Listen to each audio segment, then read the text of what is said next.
Bonjour, je m'appelle Natacha Rouge et ceci est la 4e séance du livre de Romains pour l'école inductive de la Bible en ligne. Donc Paul a écrit le livre de Romains à une église qui avait des problèmes avec l'unité entre les Juifs et les païens. Et c'est pour ça que Paul a construit son argument pour pouvoir montrer. Donc pour récapituler, on a vu que Paul a commencé son argument en prouvant que tous les païens sont pécheurs. Donc, qu'est-ce que les païens méritent? Ils méritent la mort. Ensuite, dans le chapitre 2, on a aussi vu que tous les juifs, qu'est-ce qu'ils méritent? Ils méritent la mort. Ensuite, dans le chapitre 3, il a continué à dire, dans les versets 1 à 20, que juifs et païens, les deux méritent la mort. Donc, les deux sont égaux et se tiennent au même endroit devant Dieu. Ensuite, dans le chapitre 3, versets 21 à 31, on a vu que tous sont justifiés par Jésus-Christ, parce que c'est lui que Dieu a destiné comme moyen d'expiation pour ceux qui avaient la foi en lui. Donc, de la désunité des Juifs et des païens qui se sentaient l'un et l'autre supérieurs en race, dans ces 3 premiers chapitres, Paul les a tous mis à base égale. Dans le chapitre 4, il a fait un point pour les Juifs pour leur montrer que c'est pas par les œuvres qui sont justifiés. Donc c'est pas par Abraham, donc pas par descendance ni par race. C'est pas à cause de David, mais ni à cause de la circoncision, ni à cause de la loi qui sont justifiés, mais simplement par la foi. De nouveau, la foi en qui? La foi en Jésus, qui est mort et ressuscité pour notre justification. Puis dans le chapitre 5, il va montrer que juifs et païens sont de la même race. Ils viennent tous d'Adam. Et ensuite, il y a cette parallèle entre Adam et Jésus. Et que les descendants d'Adam, leur fruit, c'est la mort. Leur héritage, c'est la mort. Mais ceux qui sont en Christ ont la vie. Et la vie éternelle en lui. Donc, ils ont été transférés de cette vie en Adam en Christ. Donc Paul voulait leur montrer qu'ils ont changé d'identité et qu'ils sont frères et sœurs. Donc en fait, le fait qu'ils aient des désunités entre eux dans l'Église, c'est infondé parce qu'ils sont les deux sur les fondations de l'Évangile. Ils sont les deux sauvés et acceptés dans la famille de Dieu à cause de ce que Jésus-Christ a fait. Et maintenant, pour arriver au chapitre 6, il va adresser plutôt les païens dans ce chapitre, et dans chapitre 7, il va adresser plutôt les juifs. Mais pour retourner au chapitre 6 et 7, il va aller parler de l'esclavage. Et on sait que dans la ville de Rome, il y avait beaucoup d'esclavage, soit environ 70% des citoyens à Rome étaient des esclaves. Donc, en prenant ce langage, les auditeurs, les juifs et les païens de l'Église, ils comprenaient très bien de ce que Paul voulait parler. Qu'est-ce que ça voulait dire que d'avoir un maître et de devoir lui être soumis? C'est pour ça qu'au chapitre 6, il va leur montrer comment ils sont morts au péché, donc les païens. Et au chapitre 7, ensuite, pour leur montrer que les juifs, vous êtes morts à la loi. Mais dans le chapitre 8, de nouveau, les deux sont vivants par l'esprit. Et dans ce chapitre aussi, on commence une nouvelle section qui est la vie du croyant, soit maintenant qu'ils sont justifiés, maintenant qu'ils ont une nouvelle identité, Paul va en expliquer les implications. Donc les versets 1 à 23, Paul va expliquer que la grâce a triomphé sur le péché. Donc ils ont changé de maître, ils ont changé d'identité, les païens. Et Paul, il leur dit qu'ils sont morts au péché. Dans le verset 3, il va parler du baptême. Maintenant, pour les Juifs, le baptême, c'était l'acte par lequel les païens se convertissaient au judaïsme. pour ôter toute impureté païenne. Ils tournaient de leur vie d'impureté et devenaient une nouvelle personne en ce qui concernait les Juifs aussi. Donc une personne qui se tourne vers Jésus aussi dépose son ancienne vie de péché et faisait un vœu de suivre Dieu et par là ils laissaient leur ancienne vie de côté. Maintenant, Paul, il nous a dit qu'on pouvait vivre, que les païens pouvaient vivre dans cette nouvelle humanité au moyen d'une intense union avec le Christ. Et justement, qui va illustrer avec l'imagerie du baptême. Le fait d'entrer dans les eaux du baptême et d'émerger symbolise aussi la mort et la résurrection avec le Christ, L'appartenance à cette nouvelle humanité est exprimée de deux façons. La première, c'est du côté du péché. Donc on va voir dans 6.2, il dit « Nous sommes morts au péché ». Dans 6.6, qui sont plus esclaves du péché, donc libérés du pouvoir du péché. Dans le verset 7, il dit que nous sommes quittes du péché parce que notre vieille nature a été crucifiée. Donc là, il leur montre, oui, ils étaient maîtres, ils étaient esclaves du péché. Mais maintenant, ils sont transférés et on va voir l'affirmative. Maintenant, dans les versets 4 et 5, nous vivons une nouvelle vie par l'union avec le Christ. Dans le verset 8, on voit qu'on a la vie avec lui. Et dans le verset 4, pourquoi? Car nous avons été ensevelis avec lui et ressuscités avec lui aussi. Et c'est vrai qu'on a une vraie tension dans ces chapitres, dans ces versets, parce que d'un côté, on est mort au péché, donc libre de l'esclavage, et l'affirmation que cette liberté est toujours et seulement présente comme une possibilité qui doit être actualisée. Donc, dans le livre de Romains, Paul enseigne que l'œuvre de Dieu qui a été accomplie dans le Christ est reçue par la foi. Et c'est ça qui nous amène à notre justification, ou on peut aussi dire une relation restaurée avec Dieu. Et par les eaux du baptême, c'est là qu'on prouve aussi, qu'on montre cette relation et aussi qu'on peut l'internaliser en tant qu'humain, qu'on affirme que par cette vie, par les eaux du baptême, on a fait le change d'être maître de l'esclave du péché, d'être esclave de Christ et donc délivré du péché.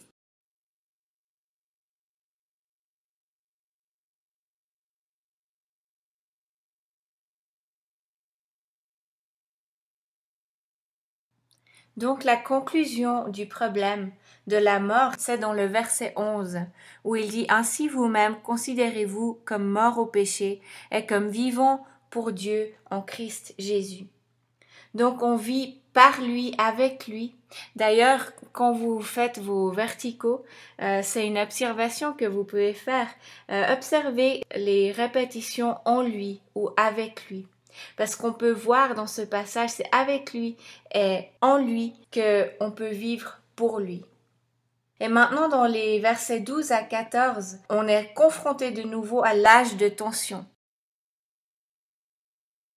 La tension qu'on n'y est pas encore arrivé dans cette vie chrétienne. Donc, dans le verset 12, Paul va personnifier le péché. Et il dit comme ça, « Puisque que le péché ne règne donc pas dans vos corps mortels et n'obéissez pas à ses convoitises. »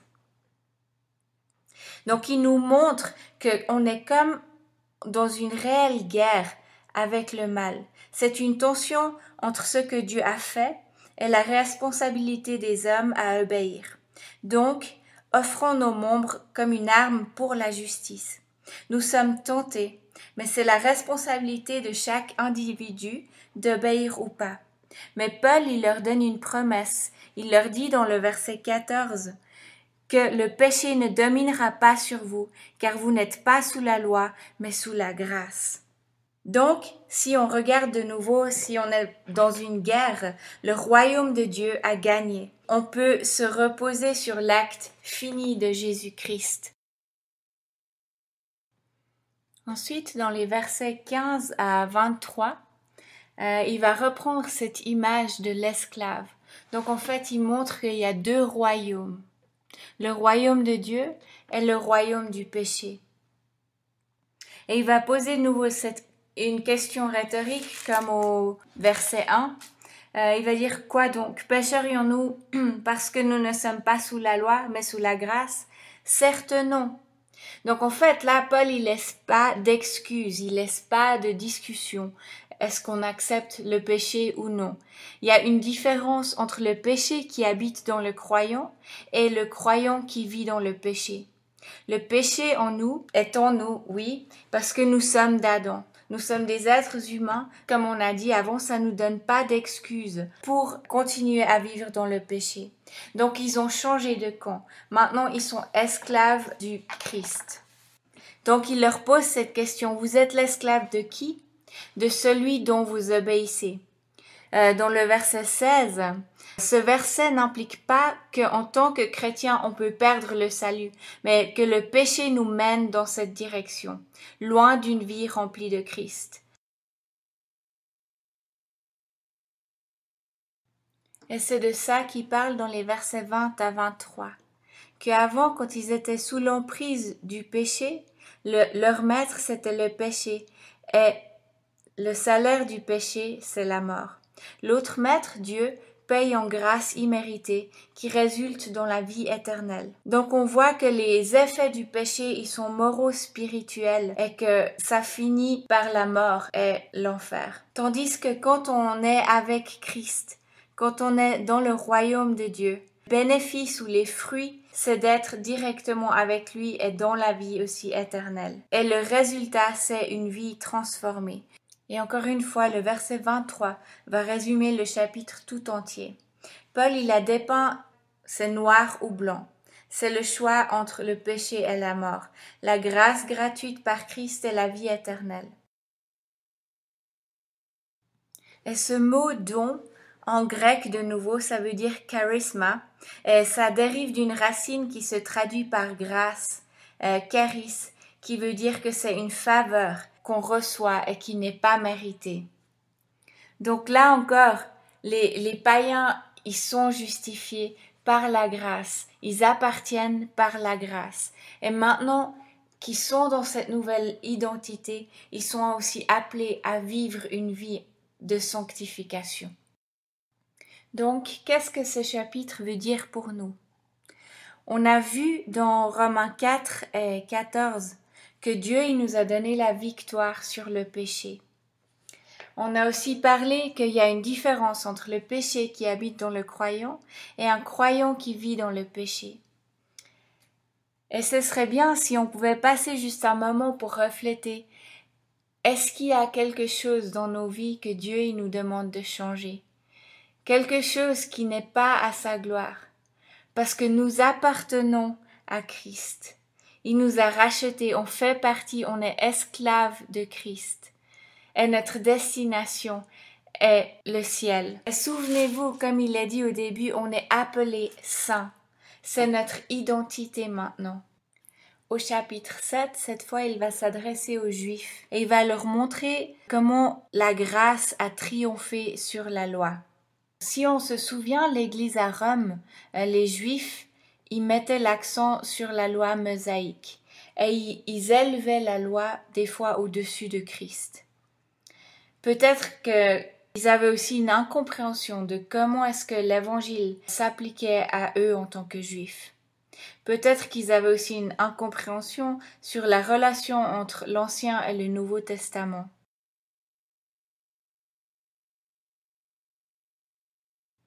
Donc Paul veut leur montrer qu'ils sont libérés maintenant.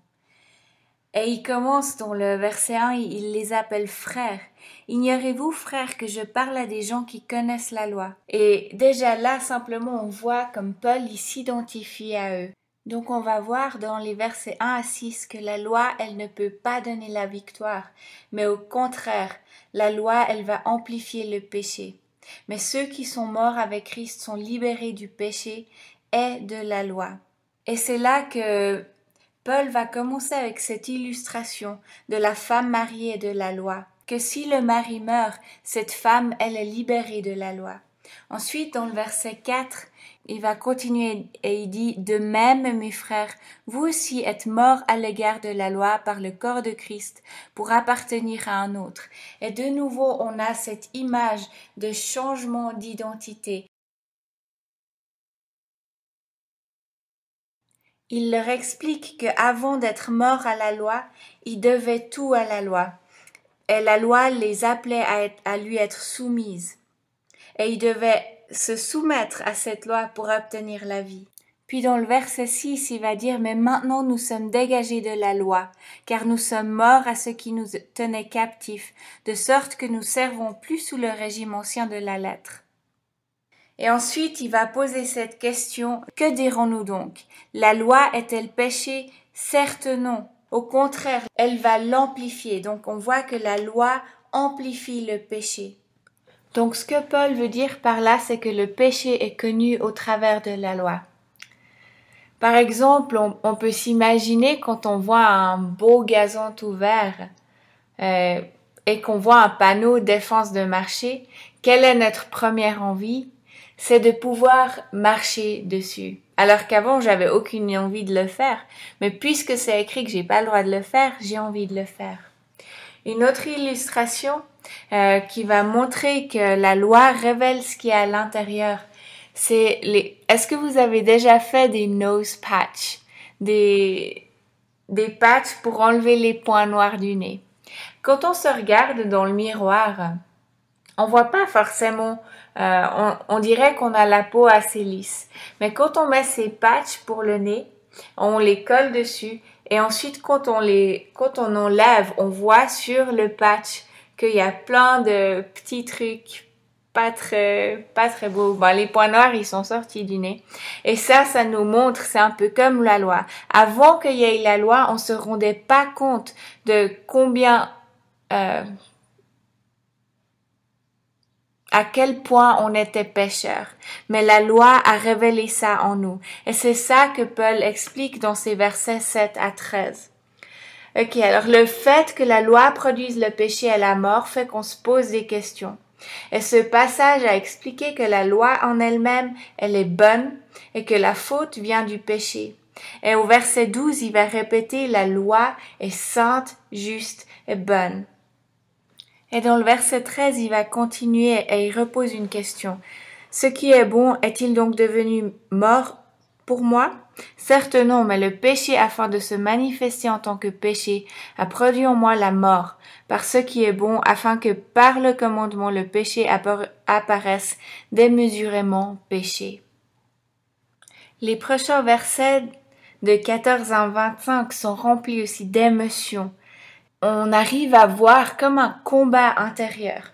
Donc il y a eu beaucoup de débats sur ce passage, de qu'est-ce que ça représente. Alors je vais vous donner 3 options. Certaines personnes disent que ça parle de toute l'expérience chrétienne et que c'est presque comme dans 1 Corinthiens 13 quand Paul va dire « Je parle en langue des hommes ». Donc ça représente tous les croyants. La deuxième option, c'est que Paul parle de lui-même avant qu'il soit chrétien. Dans le verset 22, il dit qu'il se plaît à cette loi. Je prends plaisir à la loi de Dieu dans mon fort intérieur. Or, dans le chapitre 3, on a vu que personne ne fait le bien. S'il sert cette loi, cela aurait été vraiment difficile. La troisième option, c'est qu'en fait, ce que Paul a traversé, ses propres luttes.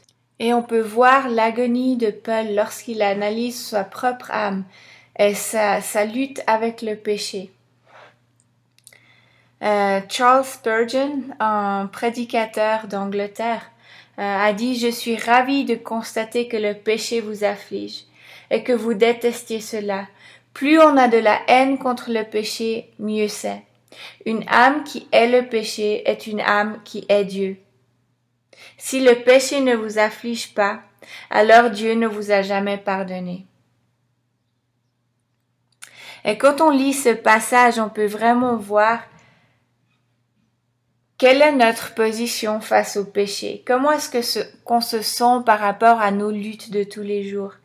Est-ce que nous sommes sous l'agonie comme Paul lorsque nous regardons à notre propre vie, à nos péchés?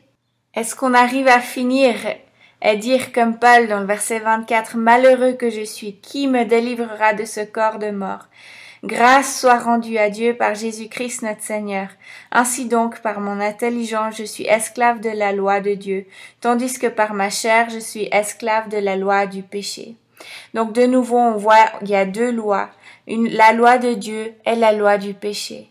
Mais au travers de Jésus-Christ, on est maintenant sous la loi de Dieu, on est dans la liberté. Et c'est vrai qu'on vit encore dans une période de tension, dans l'âge de tension.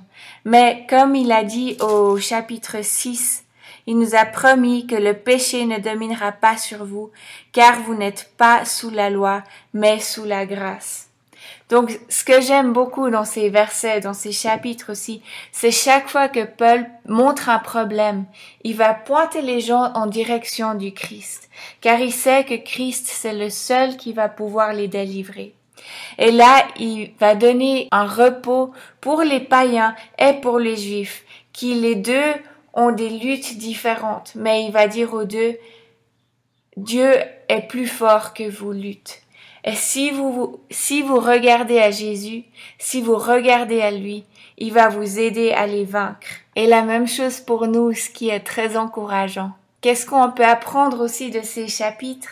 N'essayons pas par nous-mêmes, mais appuyons-nous sur Christ qui va nous aider. Donc dans le chapitre 7, Paul il avait commencé à parler de l'esprit, dans le verset 6. Pour expliquer qu'ils étaient sous le nouveau régime et non plus sous l'ancien régime. Et là, nous y revenons maintenant dans le chapitre 8. Donc, il commençait le verset 6 par maintenant et il commence le chapitre 8. Il n'y a maintenant aucune condamnation pour ceux qui sont en Christ. Et c'est la réponse directe aussi de la fin du chapitre 7. Qui me délivrera? Et cette réponse vient directement après ce cri, Jésus-Christ notre Sauveur. Et il n'y a plus de condamnation pour ceux qui ont en Christ. Donc quand il parle de il n'y a plus de condamnation, Paul répète ce qu'il a déjà dit tellement de fois dans les chapitres précédents. Aussi dans le chapitre 5.1 où il dit nous avons maintenant la paix avec Dieu. Donc il n'y a aucune condamnation pour les chrétiens qui se battent avec leurs péchés et qui aspirent à être délivrés de leur échec. Et c'est pour ça que Paul ici va parler de l'esprit. Donc l'esprit des chapitres 1 à 7 a été mentionné 5 fois. Dans le chapitre 8, il sera mentionné 21 fois. Quant au chapitre 9 à 16, il sera mentionné 8 fois. Et là aussi, on a le conflit, on a deux chemins, et deux chemins qui mènent à une destination différente. Donc on peut soit marcher par la chair, et notre destination finale sera la mort, ou marcher par l'esprit, et notre destination sera la vie. Et quand on dit marcher par l'esprit, on peut utiliser l'illustration comme dans Galates 5, verset 16, où il est dit, je dis donc, marchez par l'esprit, et vous n'accomplirez point les désirs de la chair. Maintenant, comment marcher par l'esprit? Comment marcher par l'esprit? Imaginez-vous que vous dansez une valse avec l'esprit et que c'est lui qui va diriger. Donc vous le laissez guider.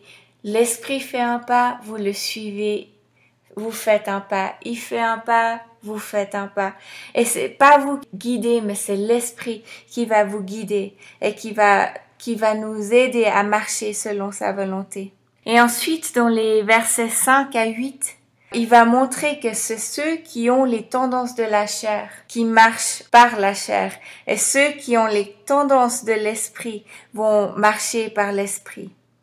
Et en même temps, après, Paul va nous dire, même si on est dans un conflit, maintenant on a quelqu'un qui va nous aider. Et on va juste regarder qu'est-ce que l'esprit va faire pour nous dans ce chapitre 8. Donc on voit dans le verset 2 déjà, l'esprit nous libère de la loi. Est-ce que ça veut dire qu'on n'a plus besoin d'obéir? Non, parce que Jésus dit lui-même, aime Dieu de tout ton cœur, toute ton âme, toute ta pensée et force, et ton prochain comme toi-même. Donc, l'Esprit va nous aider à marcher par l'Esprit. Et c'est ça qu'on va voir aussi dans le verset 4. Donc, dans le verset 4, il dit, nous allons marcher par l'Esprit. Comment? En vivant en lui. Et on peut voir aussi dans Ephésiens comment marcher par l'Esprit. Donc, au verset 4.1, dans Ephésiens maintenant, il dit qu'on doit marcher digne de notre vocation. Dans verset 4.17, ne marchez plus comme les païens. Dans le verset 5.2, marchez dans l'amour. Dans le chapitre 5.8, marchez comme des enfants de lumière. Et dans le chapitre 5, verset 15, marchez avec sagesse. Et alors qu'on marche par l'Esprit, c'est comme ça qu'on veut marcher. Parce qu'on est sous l'emprise de l'Esprit. On a changé de domaine. On est passé du domaine de la mort pour aller dans le domaine de la vie. Ensuite, dans le verset 9, c'est ce qu'on voit, qu'on est sous l'emprise de l'Esprit et que l'Esprit habite en nous et que l'Esprit a ressuscité Jésus habite en nous. Waouh, c'est quand même incroyable quand on y pense. Imaginez-vous, Jésus, quand il est ressuscité dans son nouveau corps, c'est fini. Cet esprit, cette dynamite habite en nous. Imaginez-vous comment les païens et les juifs devaient se sentir quand ils ont réalisé ça. Et quand Paul écrit, il est tellement rempli de passion. Souvenez-vous, comme Paul, il dit, je me dois de prêcher l'évangile. J'ai pas honte de cet évangile, car c'est la dynamite de Dieu. Et c'est là qu'il retourne dans le verset 12 et il leur dit aussi, frères, nous sommes débiteurs, mais non de la chair pour vivre selon la chair, pour l'esprit. Et là, ils sont débiteurs. Donc la même chose, Paul, il a dit, je me dois. Et ici aussi, il dit, frères, vous avez un devoir. Mais c'est pas à vous d'essayer de l'accomplir. Et dans ce passage 12 à 17, Paul montre, vous êtes débiteurs non de la chair, mais vous êtes enfants de Dieu. Tous les péchés sont pardonnés. Et dans le verset 13, on voit l'Esprit nous aide à faire mourir les actions du corps. La haine des païens, la haine des juifs, souvenez-vous toutes les jalousies qu'il y avait entre eux. Et toutes ces choses, elles meurent sous l'Esprit parce qu'il va leur aider à vivre en unité.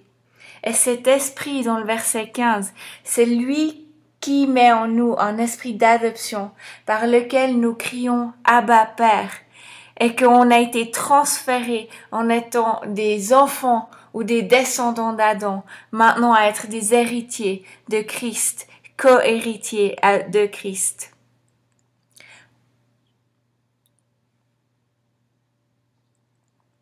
Et qu'est-ce que ça veut dire? C'est qu'on a changé de famille.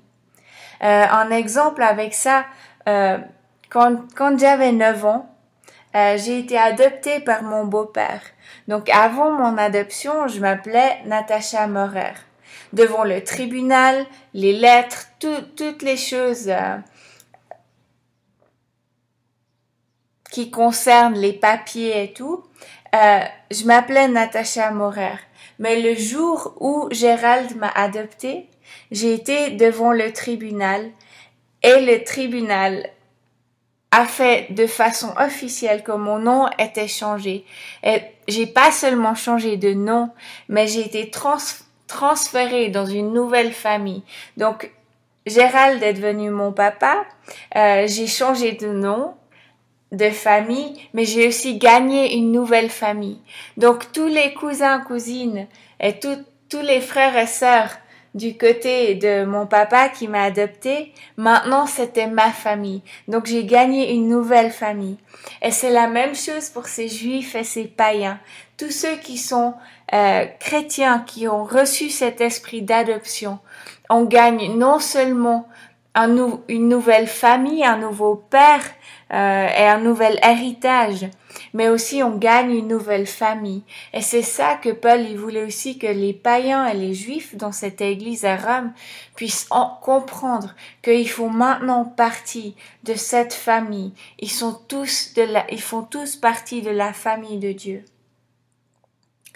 Dans le verset 16, on voit aussi que l'Esprit rend témoignage à notre esprit que nous sommes enfants de Dieu. De nouveau, juifs et païens, les deux sont adoptés, les deux sont acceptés. Et quelle est la raison de l'adoption de Dieu? C'est son amour gratuit pour les gens qui ne le méritent pas. Car Christ est mort dans le temps et l'espace, sur une croix. Et ça a été un fait historique. Et si on regarde dans le verset 17, ça finit, « Or, si nous sommes enfants, nous sommes aussi héritiers de Dieu et co-héritiers de Christ, si toutefois nous souffrons avec lui afin d'être aussi glorifiés avec lui. » Qu'est-ce que Paul veut dire là? Est-ce qu'il y a une condition? Est-ce qu'il faut qu'on souffre pour pouvoir être glorifié en lui? Cette idée de souffrance ici, on pourrait dire que c'est aussi cette idée de lutte qu'on a maintenant. Nous vivons dans l'âge de tension et nous luttons. Des fois, on doit passer par des choses, des persécutions, mais nous avons maintenant un nouveau maître. Notre espoir est éternel. Et dans les prochains versets 18 à 25, on va voir cette tension. Il va expliquer justement que pendant ce temps, cet âge de tension, il y a les souffrances. On voit la terre qui souffre, on voit les différentes choses, mais quand même, on voit que Dieu, il nous a donné cette espérance en lui. Et de nouveau, 26-27, de même, l'Esprit vient au secours de notre faiblesse, car nous ne savons pas qu'il convient de demander dans nos prières, mais l'Esprit lui-même intercède par des soupirs inexprimables. Et celui qui sonde des cœurs connaît quelle est l'intention de l'Esprit, et selon Dieu qu'il intercède en la faveur des saints. Et là, on voit vraiment que quand nous, on est faible, quand on n'a pas assez, quand on n'a pas ce qu'il faut, le Saint-Esprit va prier pour nous. Et Jésus lui-même intercède pour nous. Il va pas nous laisser tout seuls dans nos difficultés. Et la même chose pour les Juifs et les païens qui sont à Rome. Ils sont pas seuls dans leur lutte et dans leurs difficultés. Mais le Saint-Esprit leur aide et va les aider à surmonter toutes leurs difficultés. Jusqu'à ce que nous en soyons, dans le verset 25, nous espérons ce que nous voyons pas et nous l'attendons avec persévérance. Et ça, c'est l'espoir dans lequel on vit. Et c'est ça que Paul continue à dire dans les versets 28 et suivants. 28 et 29, il dit « Toutes choses coopèrent au bien de ceux qui aiment Dieu, ceux qui sont appelés selon son dessein, ceux qu'il a prédestinés pour être adoptés. » Quel est le but de ça? C'est que nous sommes tous appelés à devenir comme son fils Jésus. Et c'est ce qui motivait la vie de Paul, son ministère, de porter louange à Dieu. Il veut voir les Juifs et les païens dans cette église porter des fruits et il veut qu'ils soient affermis. Car comme il a écrit dans d'autres épîtres, en Éphésiens et Colossiens, il leur dit « Présentez tout le monde mature en Christ ». Paul a compris que le but de Dieu n'est pas seulement de sauver les gens, mais aussi de les transformer à l'image de Christ. Et on peut voir que entre les versets 29 et 30, il y a aussi un lien. Et ce lien, c'est la prédestination. Ceux qu'il a connus d'avance, il les a prédestinés. Ceux qu'il a prédestinés, il les a appelés. Et ceux qu'il a appelés, il les a justifiés. Et ceux qu'il a justifiés, il a glorifiés.